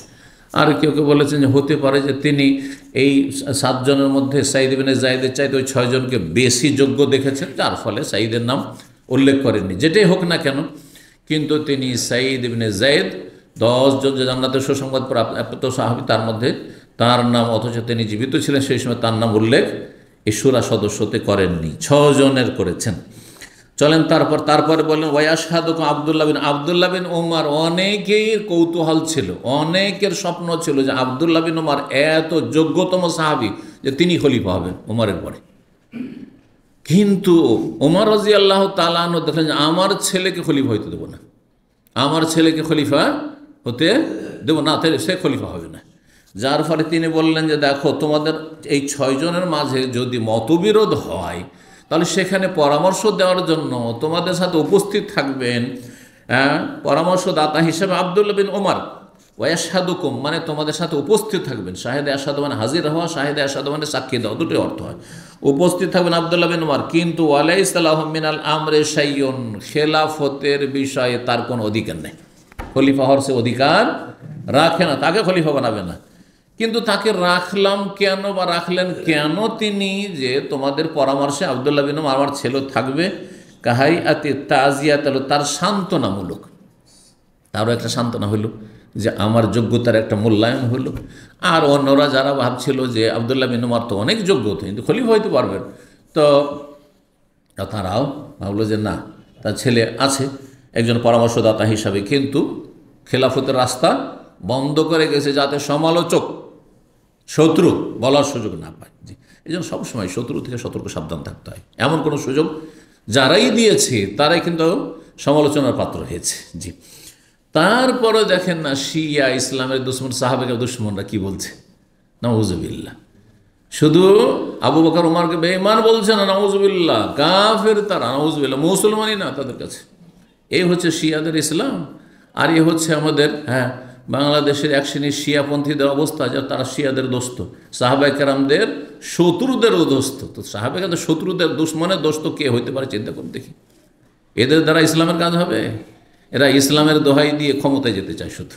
জি, এদের থেকে সতর্ক সাবধান। কারণ যারা দুনিয়ার পেটের জন্য নেতৃত্ব দিচ্ছে তাদেরকে চিনছে যে এরা পেটের জন্য রাজনীতি করছে, কিন্তু এরা ধর্মকে ব্যবহার করে তারা পেট পূজা করতে চাইছে, নেতৃত্বে যেতে চাইছে। সুতরাং এদের অনিষ্ট আরও বেশি। আল্লাহ বুঝার তৌফিক দান করুন, এবং এদেরকে আল্লাহ যেন কখনো শক্তিশালী না করে। কারণ এরা ধর্মের নামে মানুষকে গুমরাহ করেছে, যেটা ধর্ম নয় সেটাকে ধর্ম বলে আখ্যায়িত করছে।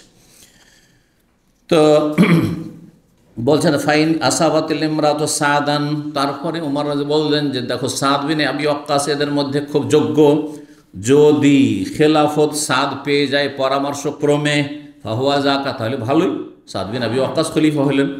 ওয়াইল্লা, যদি সে না হয় বা তার ভাগ্যে না আসে, ফালিয়াস্তাইন বেহি আইয়ুকুমা উমরা, যে কেউ তোমাদের আমির মানে খলিফা হোক না কেন, সাদ বিন আবি ওয়াক্কাস বড়ই যোগ্য ব্যক্তি, তাকে তোমরা উপেক্ষা করবে না, তার পরামর্শ সবসময় নেবে, তার পরামর্শ নিয়ে দেশ পরিচালনা করবে, কারণ তিনি বড়ই যোগ্য ব্যক্তি। ফাইন নিলাম আজেল মিন আজদিন ওয়ালা খিয়ানাতিন, ঘটনা আরও কিছু আছে। সেটা হচ্ছে যে ওমর রাদিয়াল্লাহু তাআলা আনহু সাদ বিন আবি ওয়াক্কাসকে ইরাকের গভর্নর ছিলেন, সেখান থেকে বরখাস্ত করেছিলেন। তো কাউকে যদি খলিফা বরখাস্ত করে থাকেন তো অনেকে ভাবতে পারে যে নিশ্চয়ই তার মধ্যে কোনো দোষ আছে, সেই জন্য হয়তো বরখাস্ত করেছেন। তো যখন তাকে একটা অঞ্চলের গভর্নর পোস্ট থেকে বরখাস্ত করা হয়েছে, সে কী করে খলিফা হতে পারে? হতে পারে না, পারে না। যে ওমর রাদিয়াল্লাহু যাকে বরখাস্ত করেছেন সে আবার কী করে খলিফা হইতে পারে? সেই জন্য এই সংশয় নিরসনের উদ্দেশ্যে তিনি বললেন যে দেখো, সাদকে যে আমি বরখাস্ত করেছি, লাম আজেলহু মিন আজদিন, সে অপারগ এই জন্য নয়, ওয়ালা খেয়ানাতিন, আর সে অবিশ্বস্ত, যে বিশ্বস্ত নয় সেই জন্য তাকে অপসারণ করেছি বা তাকে বরখাস্ত করি, এটাও নয়, বরং তাতে সেটা একটা কৌশল ছিল। কারণ অনেক সময় অনেক ওপরে মানুষ উঠে গেলে আর তারপরে এটি একটি কৌশল যে ওখানে যদি থেকে যায় তাহলে বিভিন্ন ক্ষতির দিক আছে। সবসময় স্থায়ীভাবে কেউ যদি দীর্ঘদিন ক্ষমতা থেকে যায়, ওদের কি ক্ষতি আছে? আমার ছাড়া আর কেউ দেশ চালাতে পারবে না, ওর মধ্যে একটা আত্মহংকার চলে আসতে পারে। হয় না, হয় না? যেই দলটির 5 বছর নয় 10 বছর 15 বছর চালিয়েছে, ওরা ভাবছে আমাদের ছাড়া দেশটিকে আর কেউ দেশ চালাতে পারে, বলছে না? বলছে না? এটা কোত্থেকে আসলো? ওই যে দীর্ঘ সময় থেকেছে সেই জন্য। তো এই ধারণা যেন না হয়। বা আমার ছাড়া এই ইরাক বিজয় হতো না, কারণ ইরাক বিজয় হয়েছে সাদ বিন আবি ওয়াক্কাস রাদিয়াল্লাহু আনহুর মাধ্যমে। তো তার মধ্যে এইটাও যেন না কাজ করে, কারণ অন্যরাও কাজ করুক আর অন্যরা তাদের যোগ্যতা দেখা, প্রতিভা দেখা। জি, এই সমস্ত হেকমতের কারণে তিনি তাকে কি করেছিলেন? বরখাস্ত করেছিলেন। তো তাই বলে দিলেন যে এটা মনে করিও না যে তিনি অবিশ্বস্ত, তিনি কোনো খেয়ানত করেছেন, তিনি অপারগ ছিলেন, অযোগ্য ছিলেন, তার অযোগ্যতার কারণে তাকে আমি সরিয়েছি, এমনটাও নয়। সুতরাং তাকে যদি খলিফা বানিয়ে দেওয়া হয় তো তোমরা মানবে, আর সে খলিফা না হইতে পারে সাদ, তাহলে তার পরামর্শ নিয়ে কিন্তু দেশ চালাবে তোমরা।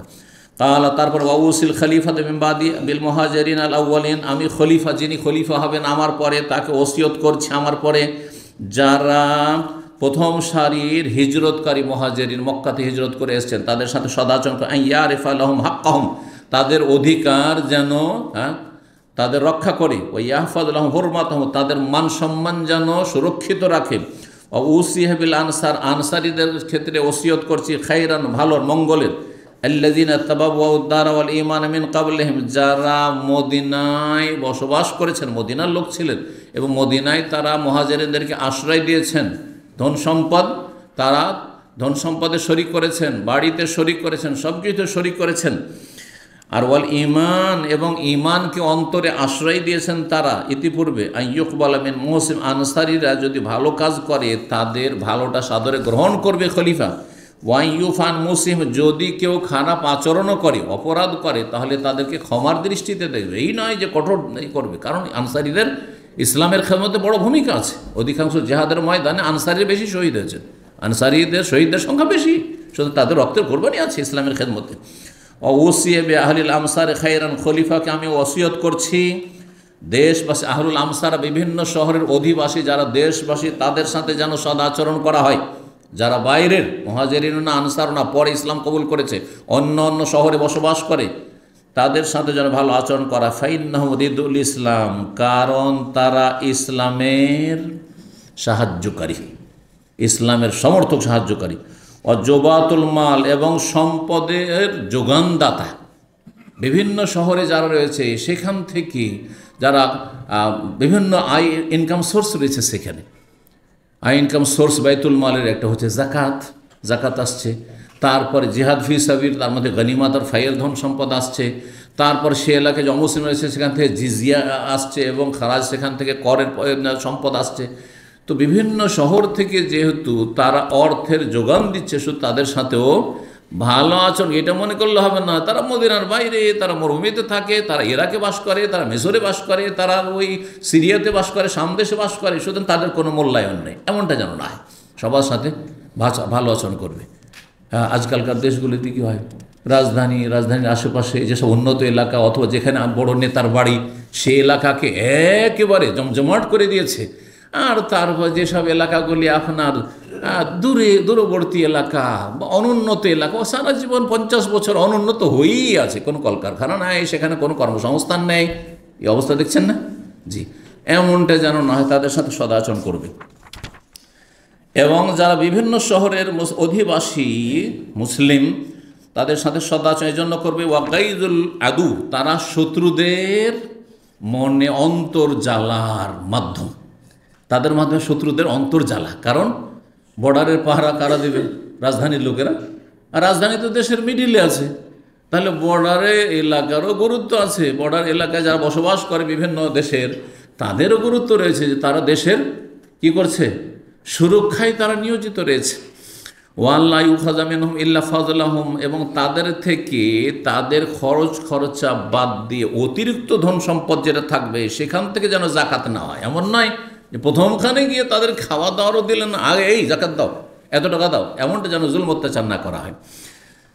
এবং আন রেজাহম তাদের সন্তুষ্টির ভিত্তিতে, যতটা তারা সন্তুষ্ট চিত্তে দিচ্ছে যে হ্যাঁ এত টাকা পয়সা আমাদের কাছে আছে, এতটা আমাদের ফসল হয়েছে, যতটা বলবে তারা সন্তুষ্ট হয়ে তাতে তোমরা জাকাত নেবে, জবরদস্তি করবেন। বা ও সিহেবিল আরাবে খায়রান, সকল স্তরের মানুষ সম্পর্কে ওসিয়ত করছেন দেশবাসী।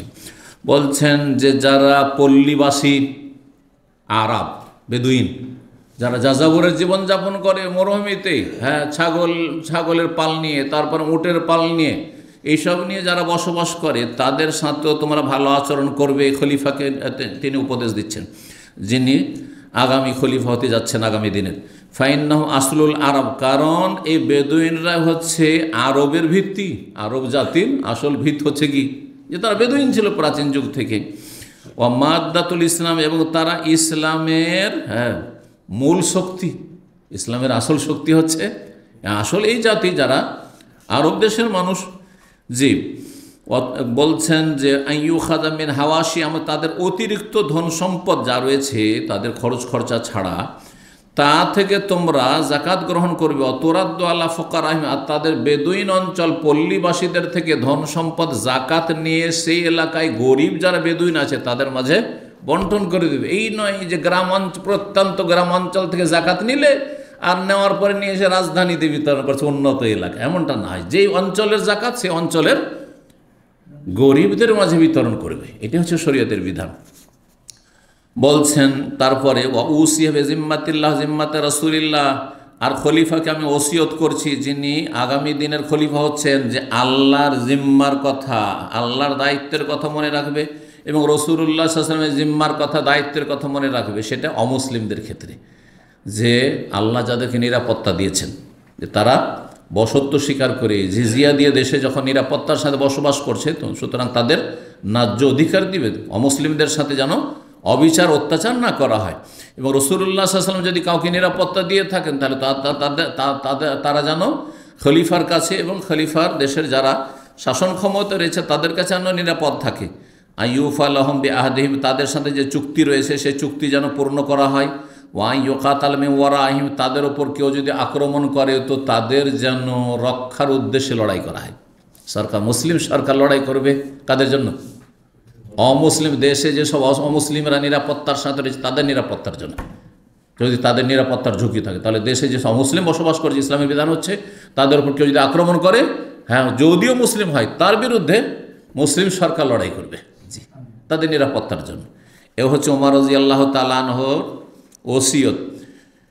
ওয়ালা ইউকাল্লাফু ইল্লা তাকাতাহুম, তাদেরকে তাদের ক্ষমতার বাইরে যেন দায়িত্ব না দেওয়া হয়, অর্থাৎ তাদের যতটা ক্ষমতা আছে ততটাই তাদের কাছ থেকে নেবে। জিজিয়া এত বেশি নয় পরিমাণ, যেটা দেওয়া তাদের কষ্টকর হয়ে যায়। একজন মানুষের ইনকাম কোনো সোর্স নেই, বুড়ো হয়ে গেছে আর ইনকাম করতে পারছে না, তার উপরে জিজিয়া লাগবে না। মহিলা ইনকাম সোর্স নেই, তার মহিলার উপরে জিজিয়া নেই।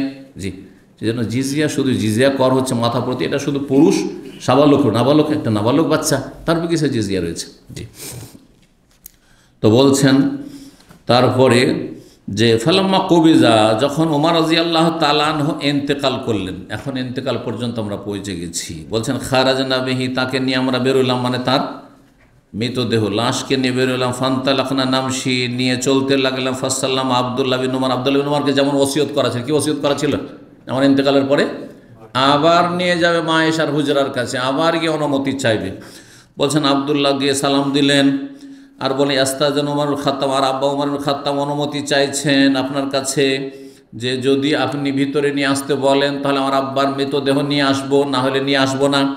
কালাত, মা আয়েশা বললেন আদখেলু, ঘরে ঢুকাও, ঘরে নিয়ে আসো, মানে দাফন করার জন্য। ফা উদখেলা, তিনি অন্য রুমে, পাশে আরও ঘর আছে, সেই ঘরে চলে গেলেন, সেই কক্ষে চলে গেলেন এবং বলে যে যেখানে নবী সাল্লাল্লাহু আলাইহি ওয়াসাল্লাম কবর এবং আবু বকর কবর, সেই ঘরে, যেটা আসল মা আয়েশার হুজরা ছিল নবী সাল্লাল্লাহু আলাইহি ওয়াসাল্লাম জীবদ্দশায়, সেখানে তোমরা প্রবেশ করো তার মৃতদেহ। ভিতরে প্রবেশ করানো হলো। ফাওয়াদিয়া হোনা লেখা মা সাহেব, তারপরে সেখানে তাকে দাফন করার তার দুই সঙ্গীর সাথে। ফাল্লামা ফরিগা মিন দাফানিহি, তার দাফন থেকে যখন কি হইলেন, দাফন সমাপ্ত করলেন, শেষ করলেন। ইজতামা হাওলাইর রাহাত, তখন এই 6 জন একত্রিত হইলেন, কিসের জন্য? পরামর্শ করার জন্য, খলিফা নির্বাচনের জন্য। ফাকাল আব্দুর রহমান বিন আউফ তাদের একজন ছিলেন, তিনি বললেন ইজ আলু আমরাকুম এলা সালাসা, তোমরা ছয়জন থেকে 3 জনে নিয়ে আসো। মানে কে কে তোমাদের মধ্যে স্যারেন্ডার করছে? স্যারেন্ডার করা মানে আমি খলিফা হব না, আমারটা অমুককে দিয়ে দিলাম, আমারটা অমুককে দিয়ে দিলাম। এবার বুঝতে পারছেন? তাহলে 6 জন ক্যান্ডিডেট ছিল, কয়জন হয়ে গেল? 3 জনে চলে আসলো। এটা করো, এই প্রস্তাব দিলেন তিনি। তো বলছেন যে এইরকমটা করো। ফাকাল জুবাইর রাদিয়াল্লাহু জুবাইর বিন আওয়াম, তিনি বললেন কাদ জাআলতু আমরি ইলা আলী, আমার বিষয়টিকে কাকে দিয়ে দিলাম? আলীকে দিয়ে দিলাম। মানে আমি খলিফা হব না, আমারটা কাকে দিয়ে দিলাম? আমার হকটা আলীকে দিয়ে দিলাম, আলীর পক্ষে দিয়ে দিলাম। ফাকালা তালহা বললেন কাদ জাআলতু আমরি ইলা উসমান, তালহা বললেন যে আমার খেলাফতের যে হকটা 6 জনের মধ্যে একজন হবে, তো আমিও একজন, তো আমি না হয়ে আমারটা কাকে দিয়ে দিলাম? ওসমান রাদিয়াল্লাহু তাআলা দিয়ে দিলাম। তাহলে এখন প্রস্তাব আসলো 2 জন সম্পর্কে, ওসমান না হয় আলী। ওকালা সাদ বললেন কাদ জাআলতু আমরি ইলা আব্দুর রহমান বিন আউফ, সাদ বিন আবি ওয়াক্কাস বলেন আমি খলিফা হব না, আমারটা আব্দুর রহমান বিন আউফকে দিয়ে দিলাম। আব্দুর রহমান আউফ আমার হকটা গ্রহণ করবেন। ফাকাল আব্দুর রহমান বলেন আইয়ুকুমা তাবাররা মিন হাযাল আমরি ফানাজালু ইলাইহি, এখন তাহলে কে কে কে তাহলে খেলাফতের থাকছেন? ক্যান্ডিডেট কে থাকছেন? ওসমান, আলী আর আব্দুর রহমান আউফ। আব্দুর রহমান আউফ বলছেন তোমাদের উভয়ের 2 জনের, মানে ওসমান আর আলী, ওই 2 জনকে বলছেন তাবাররা মিন হাযাল আমরি, তোমাদের 2 জনের মধ্যে একজন যদি নিজের অধিকারটি ছেড়ে দেয় যে আমি নেব না, ফান্নাজ আলহু ইলাইহি, তাহলে যিনি বাকি থাকবেন অবশ্যই তাকে আমি দিয়ে দেবো, আমিও নেব না। এবার বুঝতে পারলেন?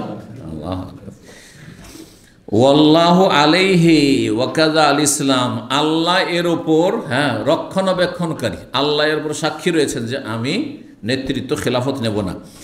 এবং তোমাদেরকে ইসলামের দোহাই দিয়ে বলছি যে লা ইয়ানজুরান্না আফদালাহুম ফি নাফসিহি, যে প্রত্যেকে দেখুক যে আমাদের মধ্যে কে বেশি শ্রেষ্ঠ, কে বেশি উত্তম। ফাউসকেতা শাইখান, তখন 2 শেখ, 2 মুরব্বী অর্থাৎ উসমান রাদিয়াল্লাহু তাআলা আনহু এবং আলী 2 জনে নীরব হয়ে গেলেন। তারা আমারটা অমুককে দিয়ে দিলাম, কেউ বললেন না। আলীও বললেন না যে আমি ওসমানকে দিয়ে দিলাম, আর ওসমানও বললেন না যে আমি আলীকে দিয়ে দিলাম। ফাকাল আব্দুর রহমান বললেন আফাতাজআলুনাহু ইলাইয়া, তাহলে আমাকে কি দায়িত্ব দেবে যে আমি আপনাদের মধ্যে যার নাম বলবো সেটা মেনে নেবেন আপনারা?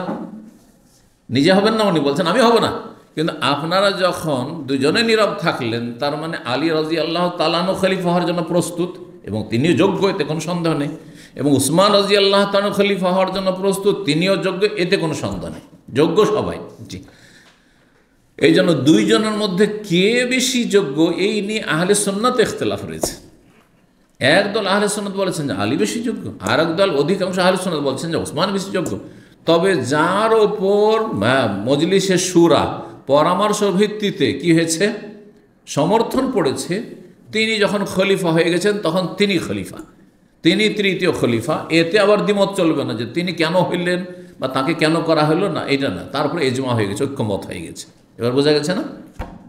ধরেন আমার মতো আরেকজন আছে, আমার 19-20, আমার চাইতে যদি একটু ছোটও থাকে, কিন্তু আমাকে না করে আমার চাইতে যে নিয়াত তাকে করা হইল, যখন সবাই করে নিল, তাতে আমার আপত্তি করার কোনো অধিকার নেই, এবং অন্যের কোনো আপত্তি করার, যারা আমার সমর্থক ছিল তাদেরও কোনো আপত্তি করার কোনো অধিকার নেই। এটা হচ্ছে শরীয়তের বিধান।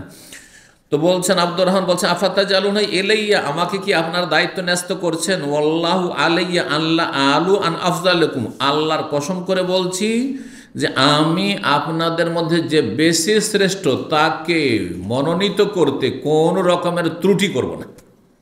আমি আপনাদের মধ্যে যে বেশি শ্রেষ্ঠ তাকে খলিফা হিসাবে তার নাম আমি উল্লেখ করব, যদি আমাকে এই দায়িত্বটা আপনারা 2 জন দিয়ে দেন। কে কে?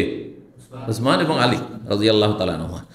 কালা না, উভয়ে তখন বললেন হ্যাঁ ঠিক আছে, তুমি যার নাম বলবে, অসুবিধা নেই। ফাখাযা বিয়াদিহিমা, তারপরে 2 জনের একজনের সাথে নির্জনে কথা বললেন আর বললেন লাকা কারাবাতু মিন রাসূলিল্লাহ সাল্লাল্লাহু আলাইহি ওয়াসাল্লাম, আপনি রাসূলুল্লাহ সাল্লাল্লাহু আলাইহি ওয়াসাল্লামের নিকট আত্মীয়, তার মানে তিনি ছিলেন আলী। ওয়াল কাদাম ফিল ইসলাম, এবং ইসলাম, আপনি ইসলামের প্রথম যুগে ইসলাম গ্রহণ করেছেন যখন তিনি নাবালক ছিলেন, বালক বালকদের মধ্যে প্রথম ইসলাম গ্রহণ করেছেন আলী রাদিয়াল্লাহু আনহু। মা কাদালাম, তা সেটা আপনি জানেন যে আপনি প্রথম যুগে ইসলাম গ্রহণ করেছেন এবং আপনি রাসূলুল্লাহ সাল্লাল্লাহু আলাইহি ওয়াসাল্লাম নিকট আত্মীয়, এক তো চাচাতো ভাই, 2 নম্বর হচ্ছে জামাই। ফাল্লাহু আলাইকা, আল্লাহর দোহাই দিয়ে আপনাকে বলছি, লাইন আম্মার তোকালা তাদের, আপনাকে যদি আমি খলিফা বলে ঘোষণা করে দিই তাহলে অবশ্যই যেন আপনি সুবিচার করেন দেশে। ওয়ালাইন আম্মার তো, আর যদি আমি খলিফা বানিয়ে দিই, খলিফা বলে ঘোষণা করে দিই উসমানকে, লাতাসমা আন্না ওয়ালা ততি আন্না, তাহলে অবশ্যই তার কথা শুনবেন এবং তার আনুগত্য করবেন, কারণ সেটা ফরজ আপনার উপর। আপনাকে যদি আমি খলিফা বানিয়ে দিই তাহলে আপনি কি করবেন? দেশে ইনসাফ সুবিচার প্রতিষ্ঠা করবেন। আর আপনাকে না বানিয়ে যদি ওসমানের নাম উল্লেখ করি তাহলে তার কি করবেন? কথা শুনবেন এবং মানবেন, কারণ নাফরমানি এবং বিরুদ্ধাচরণ, বিদ্রোহ জায়েজ নয়। জি, তো যেটাই করি মানবেন তো আপনি। সোম্মা খালাবিল আখার হয়ে গেল, তাহলে আলীর সাথে কথা। আলী বল ঠিক আছে।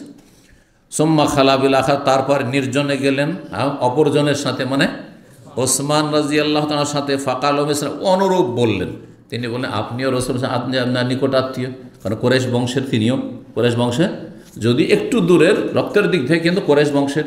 তার আর এক দিক থেকে প্লাস পয়েন্ট যে আলী রাদিয়াল্লাহু তাআলা 1 মেয়ে দিয়েছেন রাসূলুল্লাহ সাল্লাল্লাহু আলাইহি ওয়াসাল্লাম, কিন্তু ওসমানকে 2 মেয়ে দিয়েছেন।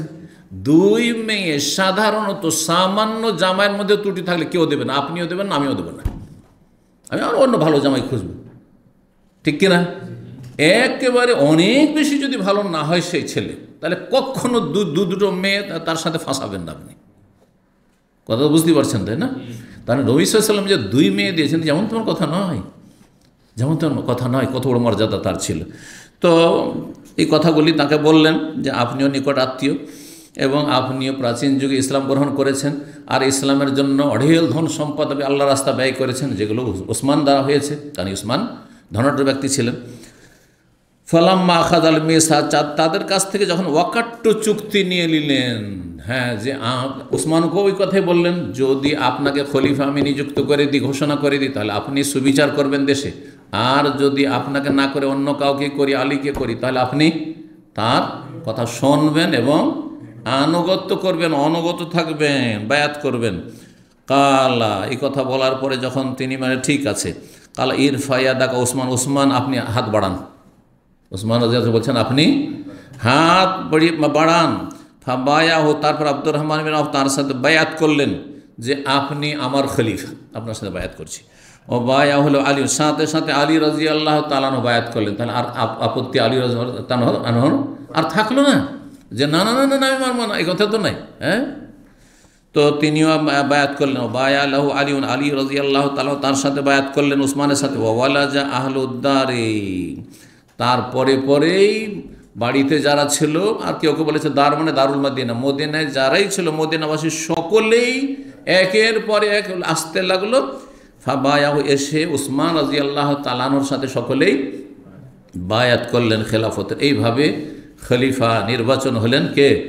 ওসমান রাদিয়াল্লাহু তাআলা আনহু। এখানে আজকের আলোচনা শেষ করছি। জাযাকুমুল্লাহু খাইরান ওয়া সাল্লাল্লাহু ওয়া সাল্লাম আলা মুহাম্মদ ওয়া আলা আলিহি ওয়া সাহবিহি আজমাইন।